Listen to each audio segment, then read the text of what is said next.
고백합시다. 영적 분별력을 가지고 들으라. 영적 분별력을 가지고 들으라. 네, 영적 분별력을 가지고 들으라. 참, 지금 다윗은 압살롬을 향한 그리움이 있었죠.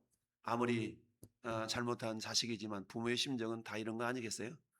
자식이 잘못해도 부모의 마음은 다 용납하고 용서하고 받아들이기를 원하는 것이 부모의 마음인데요. 그런데 다윗은 이처럼 사랑과 하나님의 공의 사이에서 지금 머뭇거리고 있는 그런 상황인 것이죠. 하나님의 사랑의 관점에서 본다면 비록 살인했던 그런 살인자의 누명 아니라고 죄를 지은 그런 자식이라 할지라도 그 자식을 사랑하는 부모의 마음이 어떻게 할 수가 없잖아요.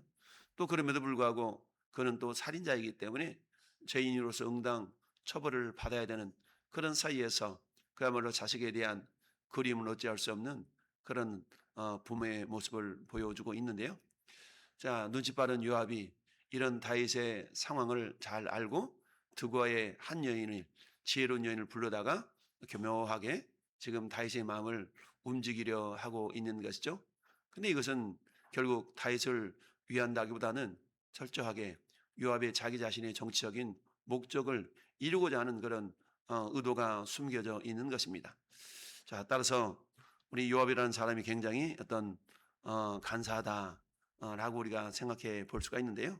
그런 진정한 다윗을 위하고자 하는 그런 충심이 있었다면 겸손하게 들어가서 왕에게 얘기를 해야 될 것인데 그렇지 않냐고 자기 의도를 이 두과 여인에게 묻혀서 교묘하게 이렇게 지금 다윗의 마음을 감동시키려 하고 있죠. 자, 이런 가운데서 정말 우리는 무엇을 듣느냐보다 어떻게 듣느냐가 굉장히 중요한 것을 우리에게 보여주고 있습니다. 그렇습니다. 예수 그리스도 안에서 성도는 세상에 얼마나 수많은 소리가 들려집니까? 그 모든 소리들을 우리가 어때요? 진실로 진리로 받아들이고 살아갈 수가 없는데요. 우리 보통 필터링한다 그러죠. 뭔가 걸러져야 된다라는 얘기입니다.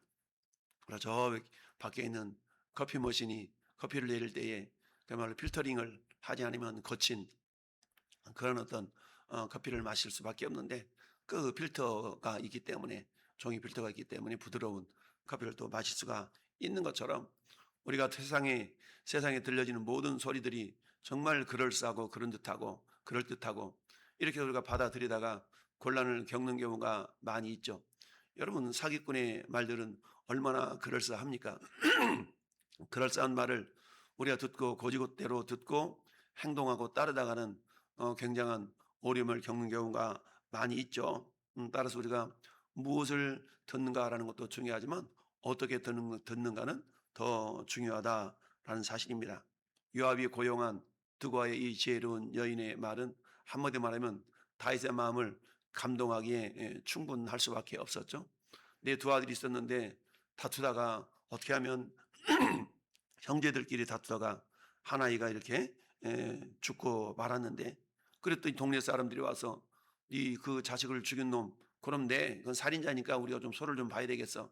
이러다가 보니까 일거에 두 자식을 잃어버릴 수 있는 그런 위험한 상황에 놓인 것이나 다름없다.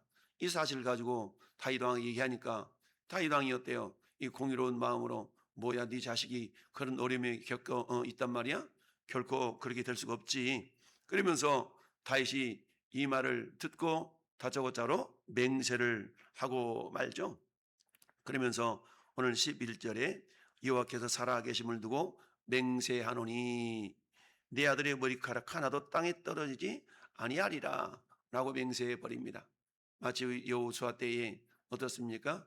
저 멀리서 마치 사신이 온 것처럼 꾸며가지고 그렇게 어려움을 겪게 했던 쉽게 또 맹세버렸던 그런 어떤 역사가 있었던 것 아니겠습니까? 그런 것처럼 듣기는 듣는데 우리가 철저하게 하나님 말씀의 기준으로 분별을 해서 들어야 될 터인데 그렇지 않았다라는 이야기인데요. 이처럼 감동보다 진리를 가지고 우리가 먼저 분별할 수 있어야 된다라는 얘기입니다. 자, 다윗은 처음에는 이 이야기가 무슨 이야기인지 잘 몰랐지만 듣고 보니까 굉장히 이 여인의 입장에서 본다 그러면 곤란한 그런 상황이었던 것이죠. 그러다 보니까 어때요? 정말 다윗이 감동을 받고 당신이 결코 해가 되지 않도록 내가 하겠소 라고 응당 왕으로서의 바른 결정을 내린 것 같았습니다. 그런 어떻습니까? 이처럼 감동적인 이야기라고 할지라도 모두가 다 바른 것은 아닌 것이죠. 아까 사기꾼 이야기도 했지만 여러분 법정에 가보면은 모두가 다 자기가 옳다라고 이야기하지 않습니까? 그 누구도 자기가 틀렸다고 말하는 사람이 별로 없어요. 다 자기가 옳다라고. 그러니까 검사는 저 사람이 틀립니다. 아니면 저 사람이 맞습니다. 라는 걸 주장하는 것이 검사라 그러면 마지막 판결을 내리는 판사 입장에서는 그야말로 공정하게 판결을 내려야 되는데 오늘날 사법부의 모습은 그러하지 못하는 거 우리가 뻔히 평범한 사람도 알 수 있는 것처럼 그런 상식을 벗어난 판결이 내려지는 경우가 참 많죠. 이걸 보면 어때요? 특별히 삼권 분립이 철저하게 지켜져야 될 자유민주주의 국가에서 이런 삼권 분립이 지켜지지 않냐고 정말 행정부 어떤 정치권에 의해서 이 판단이 흐려지는 경우가 굉장히 많은 것을 우리가 보게 되지 않습니까? 그러다 보니까 우리가 사법부를 신뢰하고 모든 결정이 정말 옳아라고 해야 되는데 그렇지 않은 경우를 우리가 많이 볼 수밖에 없습니다. 이처럼 우리가 감동이라 그러면 그야말로 배우 한 사람 세워서 눈물 흘리면서 얘기하면 그 이야기가 정말인 것처럼 들려지는 경우가 얼마나 많이 있겠습니까? 사도 요한은 이렇게 말씀하고 있습니다. 사랑하는 자들아 영을 다 믿지 말고 오직 영들이 하나님께 속하였는가 시험하여 보라라고 말씀하고 있습니다. 모든 말과 가르침이 우리 그리스도인들에게 있어서는 철저하게 하나님의 말씀의 기준에 이렇게 비춰져서 걸러질 수 있어야 된다라는 얘기죠. 여러분 우리가 잘 아는 사도행전 17장에는 베레아 사람들은 어때요? 말씀을 상고하며 날마다 상고하며 말씀이 그러한가라고 했다 그랬죠? 그러니까 말씀을 상고하듯이 세상의 어떤 말들도 우리가 들을 때 곧바로 듣는 즉시 곧이곧대로 받아들이는 것이 아니라 이 말씀이 과연 하나님의 말씀과 다를 바는 없는가, 말씀의 기준이 위배되는 것은 아닌가라고 우리가 돌아볼 수 있어야 된다는 얘기죠. 잠언서 14장에도 어리석은 자는 온갖 말을 믿으나 슬기로운 자는 자기의 걸음을 삼가하느니라 라고 말씀하고 있습니다. 즉 분별력이라는 것은 우리 하나님의 말씀을 근거로 하는 그런 신앙인의 지혜가 될 수가 있는데요. 우리 항상 정말 우리가 말씀으로 깨어있지 않다면 보통 가문이설이라고 말하지 않습니까? 가문이설에 속아 넘어가서 손해를 어려움을 보는 경우가 얼마나 많이 있습니까? 특별히 우리 목회자들이 귀가 얇다라고 말하죠. 그러니까 목회자들을 가장 쉽게 접근할 수 있는 방법은 제가 장로인데요. 저도 목사인데요. 이렇게 접근하면 일단은 한꺼풀을 딱 뺏겨놓고 이렇게 맞이하기 때문에 정말 우리가 그런 모습에 있어서 특별히 우리 목회자들이 그런 것에 속아남는 경우가 의외로 많이 있는데 저부터도 역시 마찬가지죠. 누군가가 믿는 사람이라고 하면 일단 한꺼풀을 제껴놓고 이렇게 받아들이기 때문에 속아남는 경우가 많죠. 특별히 측은지심, 목회자의 심정을 교묘하게 이용해가지고 뭔가 막 얻어내려고 하는 그런 모습이 있는 경우가 많이 있는데요. 여러분 미국의 유명한 심리학자 엘리자베스 로프터스라는 사람이 인지 심리학자인데요. 이 사람이 실험을 했다는 거죠. 실험을 했는데 어떤 실험을 했나? 사람에게 그야말로 오늘 이 두과 여인처럼 아주 감동적인 그런 말을 이렇게 내뱉잖아요.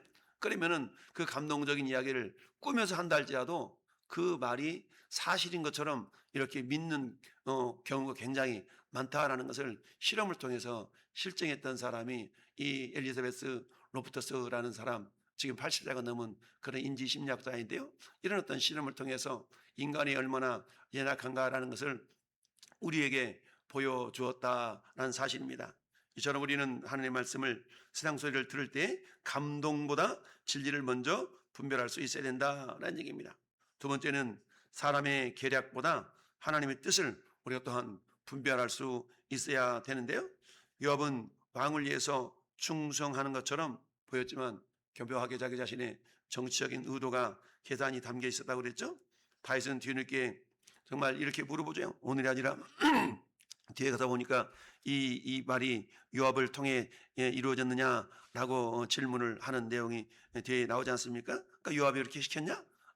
결국 그 말이 맞는 말이기 때문에 그럴 수밖에 없다고 이야기를 하고 있죠.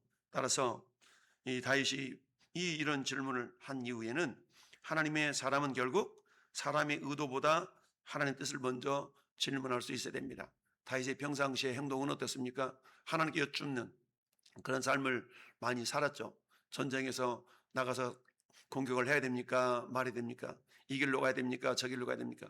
라고 평상시에는 하나님께 여쭙던 그런 다윗이었지만 이 문제만큼은 너무나 감동이 되었기 때문에 왕으로서 응당 그렇게 되면 안 되지 라는 어떤 결정을 내림에 있어서 맹세 여호와 이름으로 맹세까지 하면서 결정을 내렸던 걸 보게 됩니다.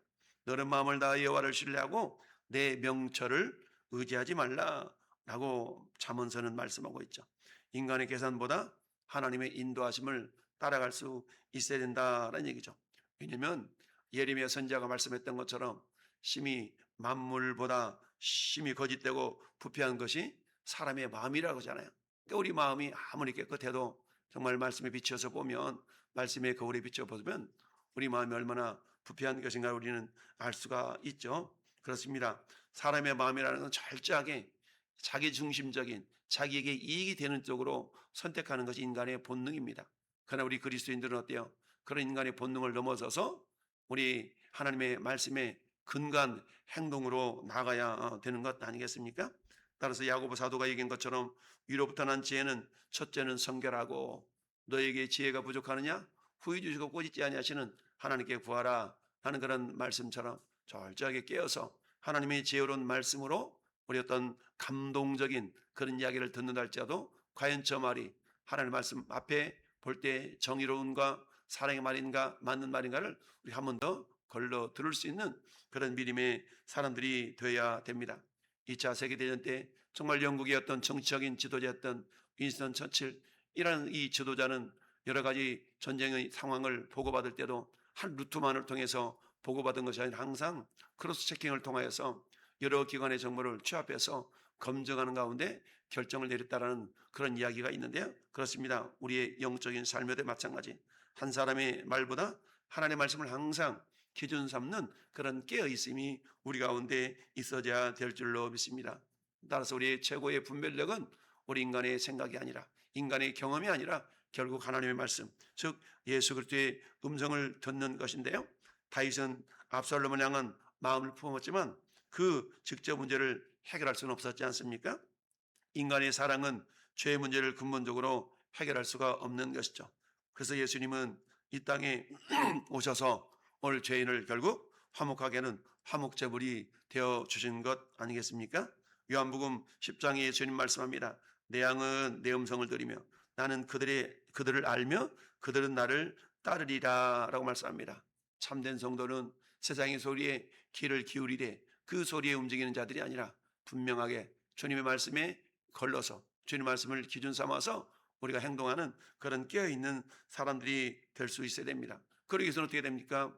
사도 바울이 골로새 교회를 향해서 말씀하셨던 것처럼 하나님의 말씀이 너희 속에 풍성히 거할 수 있도록 하라라고 말씀하고 있죠.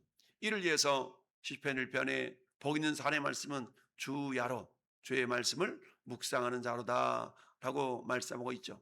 그럴 때에 어때요? 좌우로 치우치지 않는 분명한 기준과 그리고 정답을 가지고 우리가 행동하게 될 줄로 믿습니다. 그렇습니다.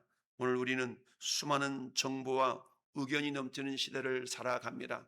여러분 너무나 다양한 정보, 그 정보가 너무나 빠르게 변하고 너무 많은 정보들이 우리에게 홍수처럼 밀려드는 그런 시대에 우리가 살아가고 있습니다. 그럼에도 불구하고 어때요? 오늘 우리가 성령께서 조명하시는 말씀에 의해서 우리의 행동과 말을 이렇게 행하며 살아간다 그러면 그나마 좀 더 실수를 줄여나갈 수 있겠다라는 생각을 해봅니다. 십자가 부활로 우리를 구원하신 예수 그리스도를 바라보면서 오늘도 그분의 음성을 듣고 분별함으로 말미암아서 여기처럼 히브리서 1장 1절 2절에 이 모든 날 마지막에는 아들을 통하여 우리에게 말씀하셨으니 라고 말씀합니다. 즉 성경 말씀, 즉 주님 말씀을 통해서 우리 언행 심사가 잘 움직여질 수 있어야 된다는 거 우리에게 말씀해 주고 있죠. 오늘 한 날도 우리에게 수많은 들려지는 그런 정보, 음성 소식들을 우리가 잘 하나님의 말씀을 근거로 분별하고 지혜롭게 행동하고는 말미암아서 하나님의 은혜, 하나님의 영광을 잘 드러내는 축복의 통로들로 살아갈 수 있도록 오늘 한 날도 말씀을 채우는 우리 모든 성도가 될 수 있기를 예수님의 이름으로 축원합니다.